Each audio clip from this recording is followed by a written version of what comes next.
Assalamualaikum warahmatullahi wabarakatuh. Teman-teman, kembali lagi di channel YouTube saya, Khairun Imam.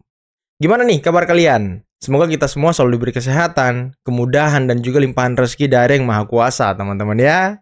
Nah, di video kali ini kita akan melihat sebuah kabar berita yang sangat menyedihkan datang dari tukang fitnah Pak Jokowi. Yang kemarin menuduh Pak Jokowi ijazahnya dibuat di Pasar Pramuka, yang kemarin menuduh Pak Jokowi di bawah rumahnya ada bunker berisi uang, korupsi, dan lain sebagainya. Padahal dia belum pernah menginjakkan kakinya di rumah Pak Jokowi. Bahkan ngobrol empat mata dengan Pak Jokowi mungkin dia belum pernah juga, teman-teman. Terus kemudian dia melontarkan fitnah yang sangat keji terhadap Pak Jokowi. Dan sekarang dia dipecat. Dipecat dari mana? Nanti akan kita lihat beritanya ya. Nah, selain itu teman-teman, ada juga video di mana Rismon pelangak-pelongo di Div Humas Polri.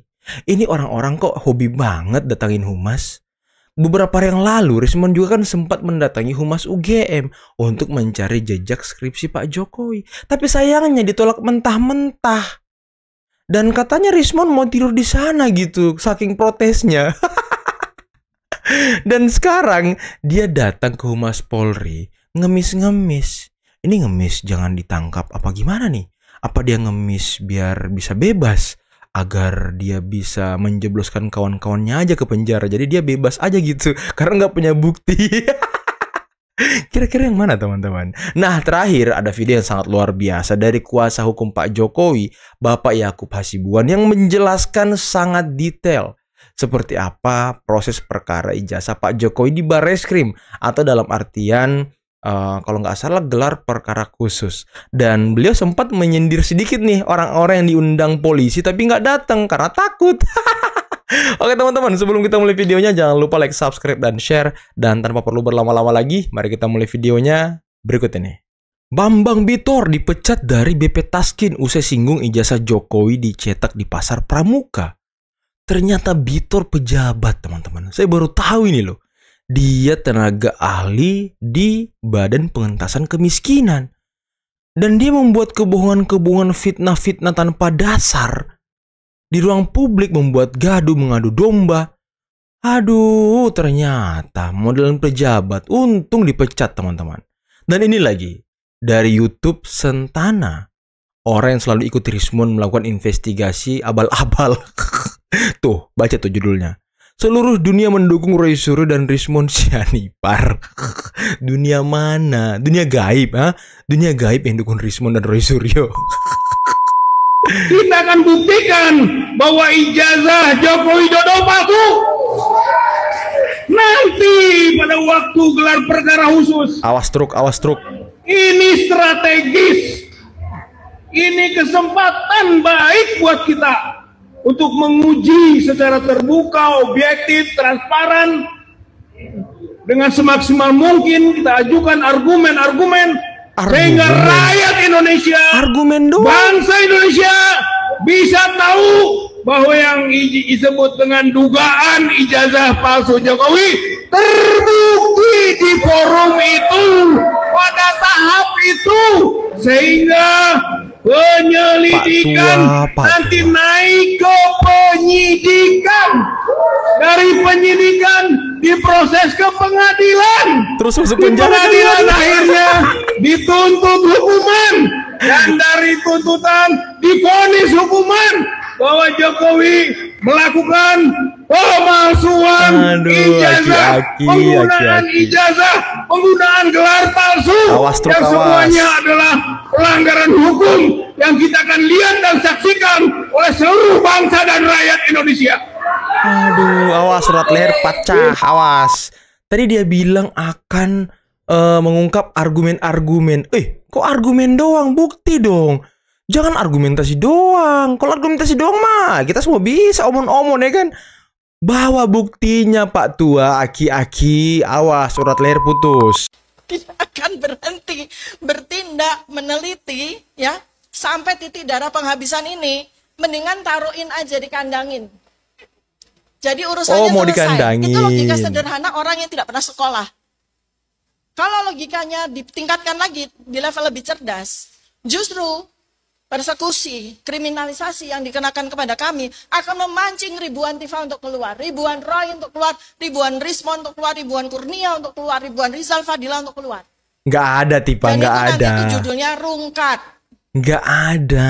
Rungkat tidak saja nama kita menjadi sangat buruk, Indonesia menjadi sangat buruk, tapi di mata internasional itu kita menjadi sangat menyedihkan. Menyedihkan. Sebagai negara tempat tumbuh suburnya segala kepalsuan. Ya, karena termasuk itu, ahli Anda ya kan? Mas mungkin bisa ditayangkan ya slide saya. Jadi pada hari ini saya berkesempatan untuk menyampaikan bagaimana kami mengusulkan kepada semua kuasa hukum kami yang sekarang ini sudah hadir maupun yang tidak bisa hadir. Advokasi internasional loh, luar biasa. Dunia. Luar biasa loh, advokasi internasional. Setakut itu dia. Dan tadi dia bilang di Indonesia ditumbuh subur kepalsuan ya. Benar. Itu ijazah Rismon Anda teliti Tifa. Asli nggak tuh ijazahnya? Coba teliti, jangan sampai Anda ngomong palsu-palsu ijazah Jokowi. Rupanya kawan Anda yang begitu. Cobalah teliti, biar kita juga yakin dan percaya dengan ijazahnya Rismon S3-nya. Kemarin di iNews kan sudah dibongkar-bongkar tuh sama Waketum Jokowi Mania yang berbahasa Jepang gitu ya kan. Coba Anda teliti gitu, jangan cuma omon-omon. Di Humas Polri ini, tapi ya sepertinya tidak ada pejabat yang berwenang di sini yang mengetahui alasan penundaan gelar perkara khusus terkait keotentikan ijazah Joko Widodo. Lagi investigasi dia. Bisa kasih penjelasan dikit nggak, Mbak? Maaf ya, Pak. Nggak bisa. Ya nggak bisa katanya Ibu yang menjaga di sini. Tetapi tadi secara off-air dikatakan tidak ada penjelasan dari Bareskrim kepada Dithumas mengenai alasan pengunduran tersebut. Jadi bagian Humas Polri belum mendapatkan penjelasan apapun terkait ditundanya gelar perkara khusus. Oke, Bu. Jangan nangis, Rismon. Jadi tidak ada penjelasan apapun yang didapatkan oleh Humas Polri dan satupun. Kasian banget Rismon loh.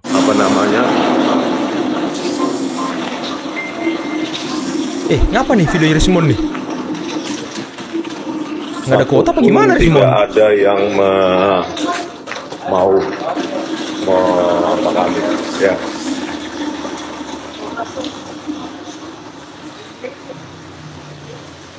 Tidak ada alasan, tidak ada penjelasan yang kami dapatkan, dan alasannya ya tadi waktu off-air bahwa Dithumas belum mendapatkan penjelasan dari Bareskrim terkait pengunduran gelar perkara khusus.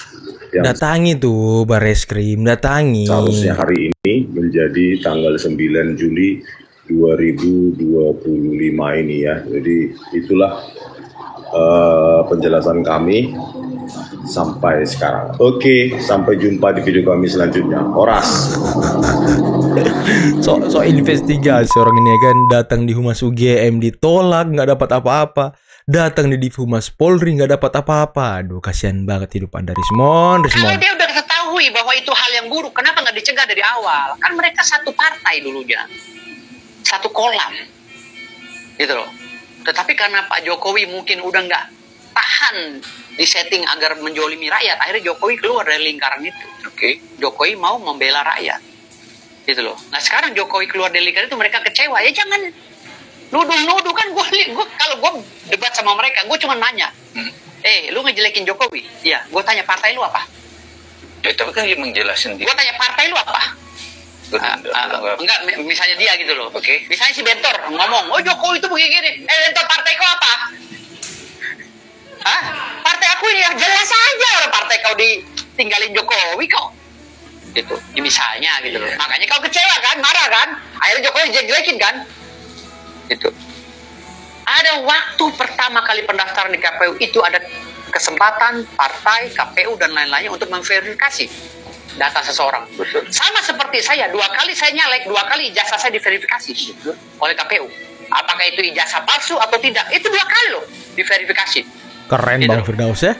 Jadi janganlah kau berbicara ide Jokowi itu sebenarnya begini ya, saya tahu kami itu pasrah begini. Halah. Kalau lu ngomong sama orang tukang jual kemiri di sana, kalau orang sekolah kayak kita nih udah nggak usah lu bicara.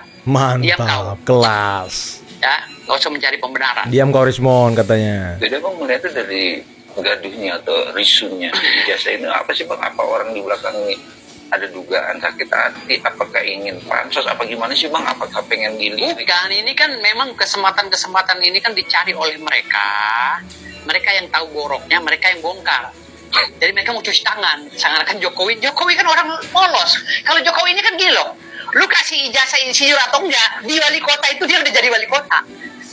Lantas kalau memang ini ijazah palsu, siapa yang punya ide Jokowi dikasih ijazah sarjana insinyur? Kalau bilang palsu, siapa yang punya ide? Kalau Jokowi mau nothing tulus, orang polos dia. Hah? Betul Mbak, jadi kemarin itu kami mendampingi Mas Syarif untuk menghadiri undangan dari Polda Metro Jaya untuk memberikan klarifikasi dan keterangan-keterangan sehubungan dengan laporan Pak Jokowi di Polda Metro Jaya. Nah, laporan ini kan sebenarnya sudah cukup lama menurut kami, pandangan kami, dan ini masih di tahap penyelidikan, sehingga ya kami lihat mungkin semakin cepat semua pihak mau taat hukum dan memberikan klarifikasinya sebagaimana diundang atau diminta, ya tentunya proses ini mungkin semakin cepat juga dapat berjalan. Sehingga tentunya Mas Syarif juga sebagai warga negara yang baik dan taat hukum juga ada undangan tentu dihadiri. Ditanyanya juga seputaran apa yang beliau ketahui tentang laporan Pak Jokowi, dikonfirmasi juga mengenai tanggal-tanggal, lokasi-lokasi yang ada di laporan polisi yang telah dibuat oleh kami. Nah, nggak kayak Roy Suryo ya. Selanjutnya takut, juga yang menjadi pertanyaan, takut ada pihak polisi juga yang mengaku sudah diundang juga namun menolak untuk hadir juga untuk memberikan klarifikasi. Nah, ini yang juga kami sayangkan, sedangkan di mana Pak Jokowi itu dilaporkan atau diadukan di Mabes Polri pun Pak Jokowi aja datang untuk memberikan klarifikasinya. Tapi kok ada pihak-pihak yang diundang Polda Metro Jaya yang selama ini mungkin dengan PD memberikan banyak keterangan di media-media, namun dipanggil Polda Metro Jaya atau diundang lah, bukan dipanggil, masih diundang untuk memberikan klarifikasinya sekitaran dengan hal-hal yang disampaikan di sosial media, di media massa dan sebagainya, tapi malah tidak mau hadir. Dengan kan katanya ada advis dari kuasa hukumnya. Itu yang kami sayangkan, Mbak. Oke, Bang Yakub, kuasa tapi hukum yang omon-omon. bentuk kami juga mengerti, ini kan kasus dugaan ijazah palsu yang diperkarakan oleh penuding kan terjadi saat Pak Jokowi masih kuliah. Nah, apa kaitannya kejadian itu dengan keterangan dari seorang ajudan Pak Jokowi? Apakah memang nama Kompol Syarif ini disebutkan oleh Pak Jokowi langsung sehingga memang harus dipanggil oleh polisi pada akhirnya? Bukan. Artinya kan pada saat Pak Jokowi membuat laporan, tentunya kan di situ ada diterangkan kapan pertama Pak Jokowi mengetahui ada hal-hal yang mencemarkan nama baik atau keterangan yang menurut beliau adalah fitnah atau tidak benar. Nah, hal-hal ini tentunya kan disampaikan juga kepada beberapa orang. Jadi itulah yang dikonfirmasi ke orang-orang terdekat Pak Jokowi. Nah, mengenai detailnya apa sih sebenarnya yang mau dicari dari seorang Mas Syarif gitu kan, untuk dalam proses penyelidikan ini atau nanti dalam penyidikan, yaitu mungkin nanti dari Polda Metro Jaya yang dapat menerangkan untuk membangun konstruksinya seperti apa. Namun kembali lagi, panggilan ini sifatnya kan, undangan ini sifatnya sebenarnya juga Mas Syarif tidak wajib datang, cuman Mas Syarif kan sebagai warga negara yang baik, ya tentunya hadir. Sehingga kami mendukung Polda Metro Jaya untuk terus melakukan segala upaya agar proses ini dapat berjalan dengan baik, sehingga juga proses penyelidikannya juga transparan dan cepat juga, karena yang di Mabes Polri kan juga cukup cepat dan intens. Kami harap di Polda Metro Jaya juga sama. Ya, mungkin kembali lagi, mungkin mengenai hal ini kan yang paling tepat untuk menjawab adalah nanti para penyelidik di Polda Metro Jaya, Mbak. Namun secara umum seorang saksi itu kan ketika diundang sehubungan dengan suatu dugaan tindak pidana, tentu seorang saksi ini tentunya diduga telah mendengar, melihat atau mengalami juga dugaan tindak pidana apa yang sedang dilakukan penyelidikan. Jadi kalau kami melihat ya tentunya mungkin Mas Syarif sebagai orang yang paling dekat dengan Pak Jokowi, sebagai ajudannya tentu mungkin sebagai seorang saksi melihat, mendengar, dan mengalami juga apa yang Pak Jokowi laporkan sebagai dugaan tindak pidananya. Ya mungkin Oke. sekitaran itu Mbak. Jadi kan kalau kita flashback sedikit ke beberapa waktu lalu dari Mabes Polri sudah menghentikan proses penyelidikannya di Mabes Polri karena tidak ditemukan unsur pidana di situ, Mbak Cindy dan Bung Rey juga. Nah, mengenai keaslian suatu dokumen itu jelas bahwa ketika dokumen dianggap palsu, barulah harusnya pengadilan yang menentukan ada terbukti atau tidak kepalsuan dokumen tersebut. Ya, betul. Betul, itu kepalsuan. Artinya sebenarnya asas hukumnya adalah semua dokumen itu harus dianggap asli sampai dibuktikan sebaliknya. Karena contoh sertifikat BPN, Mbak, ketika dikeluarkan BPN kan, ini mau kita pakai sebagai agunan misalnya di bank, ini harus dianggap asli sampai ada putusan pengadilan yang mengatakan ini palsu. Nah, kemarin itu sudah dihentikan penyelidikan oleh Mabes Polri karena memang tidak ada sama sekali bukti-bukti yang mengatakan atau yang mengarah bahwa ijazah Pak Jokowi itu adalah palsu. Sehingga jelas bahwa keasliannya kan sebenarnya sekarang sudah jelas nih, sudah clear. Kalau ternyata dari sana masih menganggap, putusan pengadilan yang mengatakan itu asli. Nah itu kan sebenarnya logikanya menurut kami tidak ada kendala, Mbak. Menurut kami pihak polisian telah melakukan seluruh rangkaian penyelidikan. Dan namun tetap kembali lagi, seperti yang kami sampaikan di kesempatan sebelumnya, harapan kami dapat dilangsungkan dengan lebih cepat, walaupun ya kembali lagi kami menghormati apapun upaya yang sedang dilakukan. Dan sekarang terbukti bahwa saksi yang sudah diperiksa, setahu saya juga sudah cukup banyak. Jadi ya kita hormati, kita tunggu, karena dari kembali lagi pihak yang Mabes Polri kemarin perkaranya juga sangat cepat diperiksa oleh para penyelidik di Mabes Polri, sehingga yang laporan Pak Jokowi di Polda ini kami harap juga diperlakukan yang sama lah, sehingga cepat juga untuk dilangsungkan penyelidikannya. Nah, itulah tadi beberapa video yang bisa kita simak pada kesempatan kali ini, dan menarik ya. Bagaimana si Betor ini rupanya tenaga ahli di BP Taskin. Kok bisa-bisanya dia berbuat seperti itu, teman-teman? Membuat kegaduhan, mengadu domba. Tahu sendiri kan, Pak Prabowo itu orang yang tidak suka dengan tukang adu domba. Orang yang suka membentur-benturkan sesama warga Indonesia. Dan mungkin ya inilah ya sistem ataupun hukum tabur tuai. Apa yang kau tabur itu yang kau tuai. Selama ini dia memfitnah tanpa bukti, hanya berdasarkan katanya-katanya. Ya kita juga belum tahu nih apakah dia dipecat karena persoalan ijazah atau memang dia nggak bisa kerja. Ya kalau saya sih meyakini dia nggak bisa kerja, hanya bisa omon-omon, teman-teman. Ya terbukti apa yang diucapkan selama ini nggak ada yang benar. Dan juga bagaimana tadi Sentana, ya ampun. Inilah orang-orang yang suka mengklaim yang enggak ya. Katanya seluruh dunia mendukung mereka. Aduh, tukang klaim. Datang lagi Kosinudin. Rakyat Indonesia sebagian besar menunggu jawaban. Mendukung kami, ya ampun. Rismon, hobi mendatangi humas. Ini orang-orang ngapain sih? Giliran dipanggil polisi untuk klarifikasi, nggak mau datang. Apakah takut langsung dimasukin ke sel? Aduh, bingung saya. Dan tadi keren banget ya penjelasan dari Bang Firdaus Oiwobo dan juga kuasa hukum dari Pak Jokowi, yakni Bapak Yaakob Hasibuan. Ya kita berharap semoga laporan Pak Jokowi, laporan Peradi Bersatu dan laporan teman-teman lainnya segera diproses oleh Polda Metro agar gerombolan-gerombolan lain ini dimasukkan ke sel dan tidak membuat gaduh lagi bangsa kita, teman-teman. Karena capek loh mengurusi mereka ini. Ketawa nggak jelas, senyum nggak jelas, tuduh Tuhan nggak jelas. Emang nggak ada yang jelas tuduhannya, teman-teman. Makanya ya Pak Polisi tolonglah. Itu laporan Peradi Bersatu tuh kan udah lama tuh. Masukin aja Pak, cepet tuh, proses aja cepet. Biar ini orang-orang ini nggak bikin gaduh lagi bangsa kita. Aduh, banyak orang yang sudah muak Pak. Di kolom-kolom komentar banyak yang bilang, kapan sih orang ini dibui, kapan sih orang ini masuk sel. Ya karena banyak yang sudah geram gitu. Tiap hari nongol di TV, nongol di podcast dan lain sebagainya. Giliran dipanggil polisi kabur. Nah oke lah teman-teman, mungkin cukup sekian dulu video kali ini. Jangan lupa like, subscribe, dan share. Bila taufiq wal hidayah. Wassalamualaikum warahmatullahi wabarakatuh.